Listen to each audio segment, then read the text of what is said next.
اور آج اسی بھیڑیے سے شادی کرنے جا رہی تھی۔ کیسے انصاف تھے یہ جو اس کے باپ بھائی نے لیے۔ وہ کیسے اس کے ساتھ رہے گی ایک بار بھی نہیں سوچا۔ دل میں بہت تکلیف تھی اور اس نے زور سے آنکھیں بند کر لی۔ ورشا، اچانک آواز پر اس نے پلٹ کر دیکھا۔ عادل تھا، جیسے اچانک آیا ہو۔ اس نے آنسو صاف کیے اور بھائی کو دیکھنے لگی۔ عادل کے تن بدن میں آگ سی لگ گئی۔ پہلے اسی خاندان کی لڑکی نے اسے یہ آنسو دیے تھے اور آج اسی نیچ خاندان کے لڑکے نے اس کی بہن کو وہ کبھی بخشنے والا نہیں تھا۔ ان لوگوں کو وہ اس کے پاس آیا اور ورشا کی آنکھیں صاف کی۔ وہ سر جھکائے کھڑی تھی۔ تم یہ نکاح نہیں کرنا چاہتی؟ وہ بولا تو ورشا نے بنا چھپائے نفی میں سر ہلایا، مگر منہ سے اب بھی نہیں بولی تھی۔ آنکھیں بول رہی تھی، ان آنکھوں سے بہنے والے قیمتی آنسو بول رہے تھے۔ عادل نے گہرا سانس بھرا۔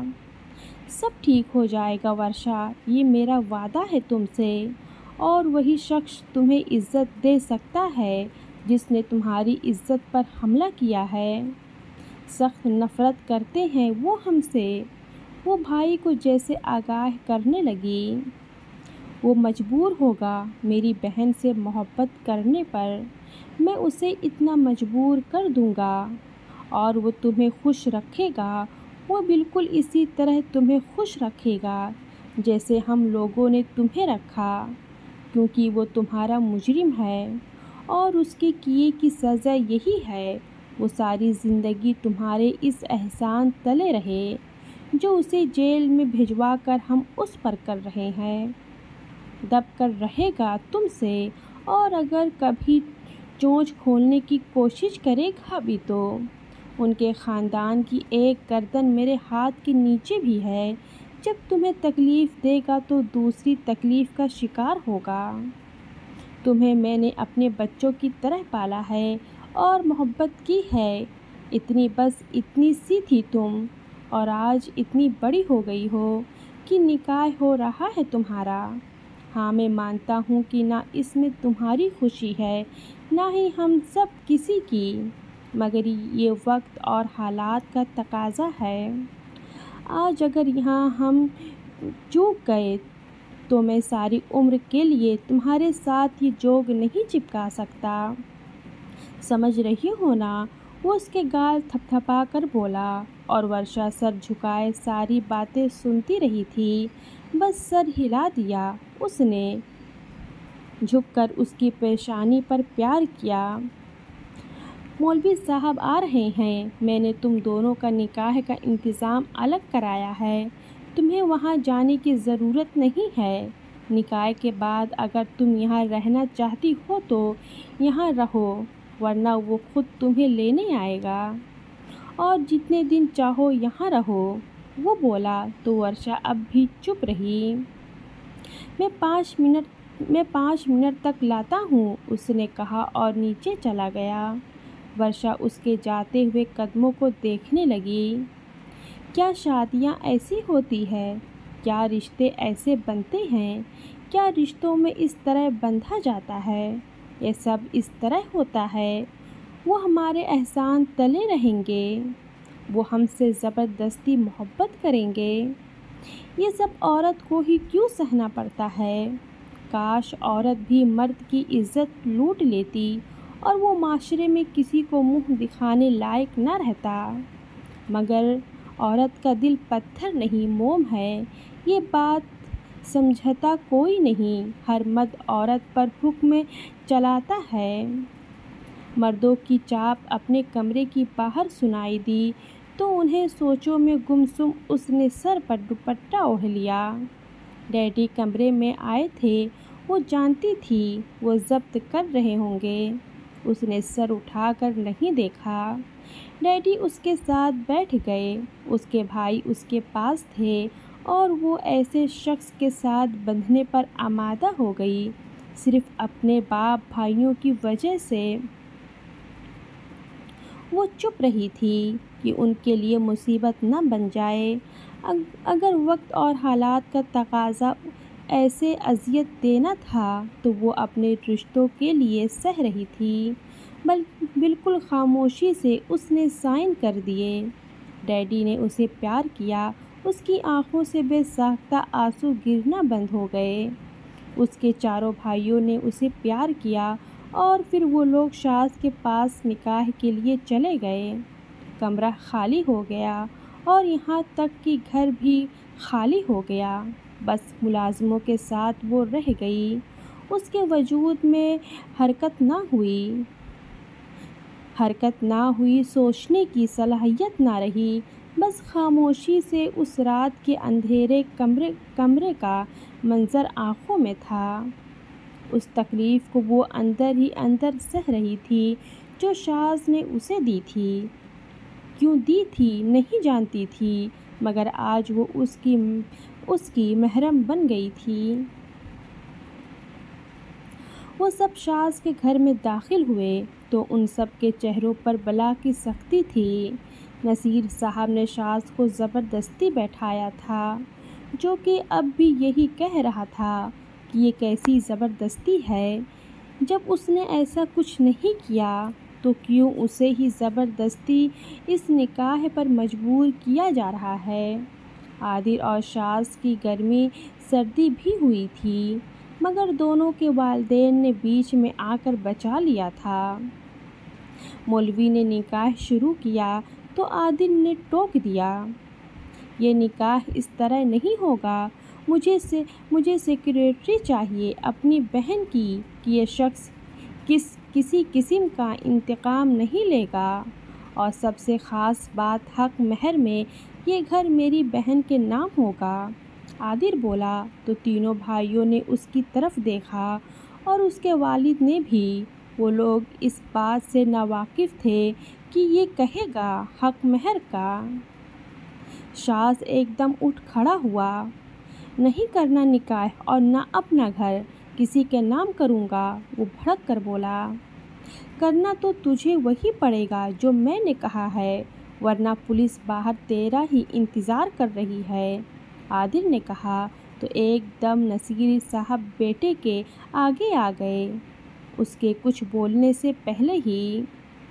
ٹھیک ہے، ہم کر دیں گے بابا۔ شاذ نے آنکھیں نکال کر باپ کو دیکھا۔ چپ ہو جاؤ، یہ تمہارا ہی کیا دھرا ہے جو ہم بھگت رہے ہیں۔ وہ اپنے گھر کی رجسٹری لے آئے جو کہ عادل نے اپنے پاس رکھ لی تھی کہ وہ خود اپنی بہن کے نام کرائے گا۔ اس کی ماں بھی نفرت سے یہ منظر دیکھ رہی تھی، جبکہ شاذ بھی نفرت سے دیکھ رہا تھا۔ ثنا کے تو حالات ہی غیر ہو رہی تھی۔ یہ سب دیکھ کر شاذ اپنے اشتعال کو دباتا دوبارہ بیٹھ گیا۔ شاید تم لوگوں نے سنا نہیں تھا، میں نے کہا میری بہن کی سیکریٹری چاہیے مجھے، اور وہ یہ ہے کہ تمہارے خاندان کی کسی بھی لڑکی کی شادی مجھ سے ہوگی، تب ہی یہ نکاح ہوگا۔ عادل کی بات نے سب کو حیران کر دیا تھا۔ ثنا ایک پل کے لیے حیران رہ گئی تھی کہ کیا وہ اس کے بارے میں بات کر رہا ہے، اور اگر ہاں جو کچھ یہاں ہو رہا تھا، یہ سوچ کر کہ اس کا نام وہ لے سکتا ہے، اس کے آگ میں جھلستے وجود پر کچھ ٹھنڈک سی پڑی۔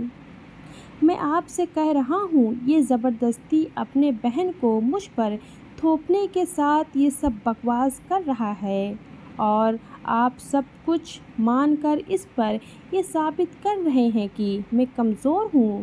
وہ دھاڑا۔ میں بالکل اس سیکریٹری کو منظور نہیں کرتا، تمہیں جو کرنا ہے کرو، وہ چلایا، جبکہ عادل مسکرا دیا۔ وہ تینوں بھائی اور ان کے والد چپ بیٹھے تھے، کیونکہ وہ یہ سب سوچ کر ہی آئے تھے کہ یہ تو ہوگا ہی، ورشا کی سیکریٹری سب سے زیادہ اہم تھی۔ تمہیں ٹھیک ہے، کوئی مسئلہ نہیں ہے، پولیس میرے ایک اشارے کی منتظر ہے۔ آغا شاذ، مجھے کوئی تکلیف نہیں ہے، تم جتنا بھی اچھلو۔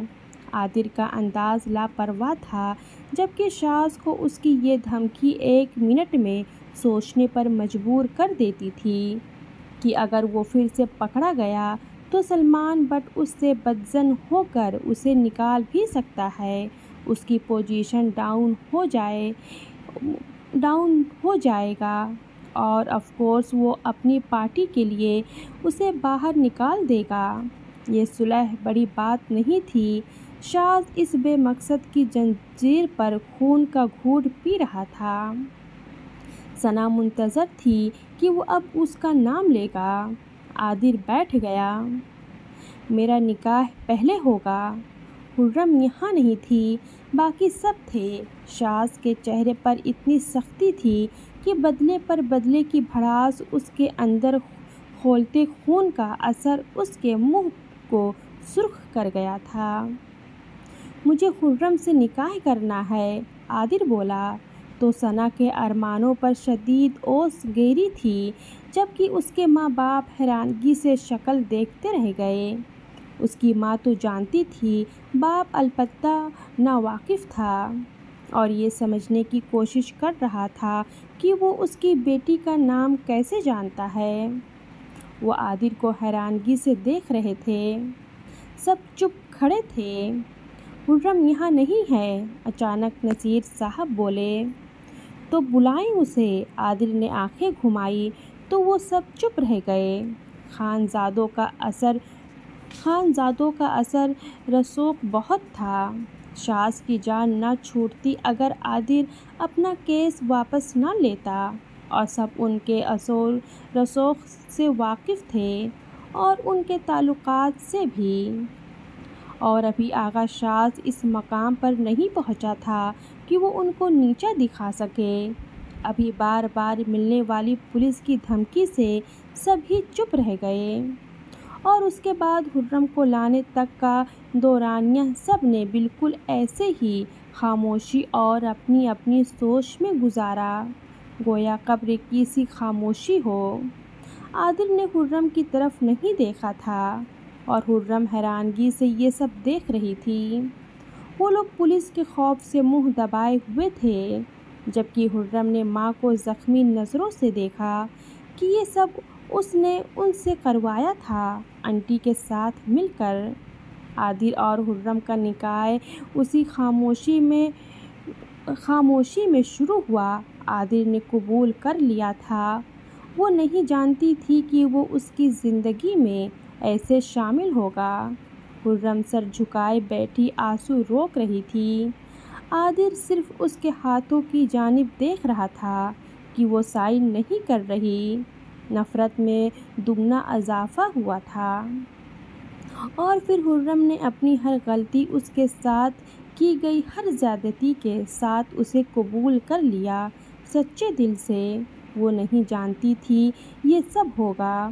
وہ اس کے زندگی میں یوں اچانک شامل ہو جائے گا، اس کا محرم بن جائے گا، اس کے تمام حقوق کا مالک بن جائے گا۔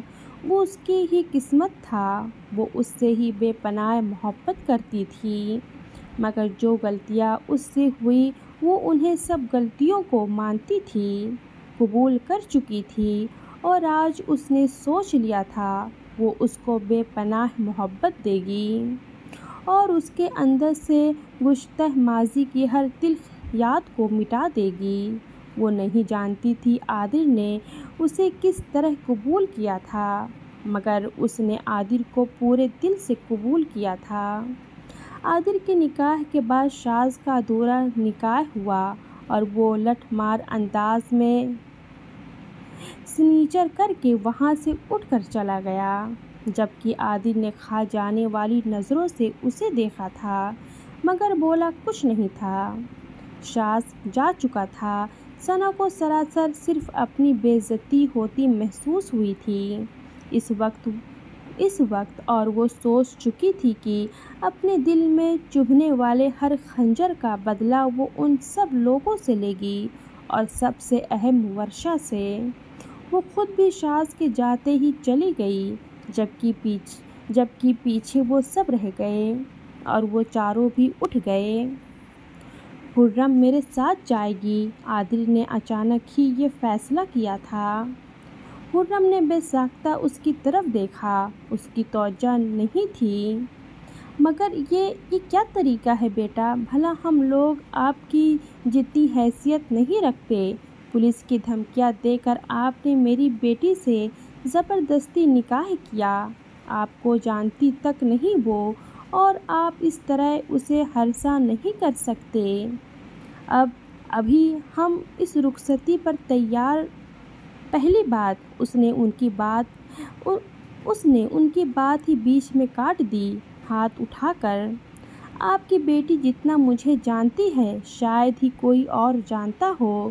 اور دوسری بات کی شوہر بیوی کو ہراساں نہیں کرتا۔ عزت دار خاندان کے مرد بیوی سے جائز حق وصول کرتے ہیں، آپ لوگوں جیسے نہیں جو عورتوں کو پامال کر دیں۔ اور سب سے اہم بات، میں اپنے مرضی کا مالک ہوں۔ وہ ان کی آنکھوں میں دیکھتا باور کرا رہا تھا، جیسے ان کے اتنے اخلاق سے بولنے پر بھی رتی بھر بھی اسے فرق نہیں پڑا تھا، کیونکہ اسے ان لوگوں سے سخت نفرت تھی۔ اور وہ باہر نکل گیا، ساتھ بلند آواز میں خرم کو باہر آنے کا بھی کہہ دیا تھا۔ خرم تو ہک دک رہ گئی تھی۔ اس کے وہم و گمان میں بھی نہیں تھا کہ وہ یہ سب کرے گا۔ وہ نفی کرنے لگی، نہیں، مجھے نہیں جانا امی، ابھی نہیں جانا۔ وہ ڈر کر ماں باپ میں چھپنے لگی۔ جبکہ وہ سب باہر نکل گئے تھے، عادل اس ڈرامے باز لڑکی کی ڈرامے بازی دروازے میں کھڑے دیکھ رہا تھا۔ جبکہ خرم واقعی خوف زدہ ہو گئی تھی۔ اس میں اتنی جلدی عادل کی نفرت برداشت کرنے کی ہمت نہیں تھی۔ مجھے معاف کر دینا خرم، اس کی ماں نے آہستگی سے کہا۔ وہ ماں کو دیکھنے لگی، جبکہ باپ نے اس کی پیشانی پر پیار کیا۔ وہ کمزور لوگ آج ان امیروں کی دھمکیوں میں آ گئے تھے اور مجبور تھے خرم کو ان کے ساتھ بھیجنے پر۔ خرم رو دی۔ عادل کھڑا رہا۔ اس نے لاپرواہی سے گلوز لگائے تھے، اس قابل نہیں تم لوگوں کا بیٹا کہ دھوم دھام سے میری بہن کو بیاہ کر لائے۔ خیر، بہت جلد ورشا کو پوری عزت کے ساتھ اپنے بیٹے کے ساتھ لے جانا، اس نے کہا، اور آگے بڑھ کر عادل نے اس کا ہاتھ تھاما اور اسے لے کر وہاں سے نکلتا چلا گیا۔ خرم اس کے ساتھ جا رہی تھی۔ اپنے گھر والے پیچھے رہ گئے تھے۔ کون جانتا تھا کہ وہ اب کبھی ان سے ملے گی بھی یا نہیں۔ دل میں بہت سارے خوف لیے اس کے ہاتھوں کی جان لیوا سختی کو سہتے وہ اس کے ساتھ چلتی گئی، جبکہ عادل نے اسے گاڑی میں دھکیل دیا۔ بری طرح اس کا سر سیٹ پر لگا۔ وہ ڈر کر خوف زدہ سانسیں خلق میں اتار گئی، اور دوسری طرف وہ سب منہ میں جیسے الف لگائے۔ وہ دوسری گاڑی میں گھر پہنچے تھے، جبکہ عادل خرم کو لے کر الگ۔ اللہ حافظ۔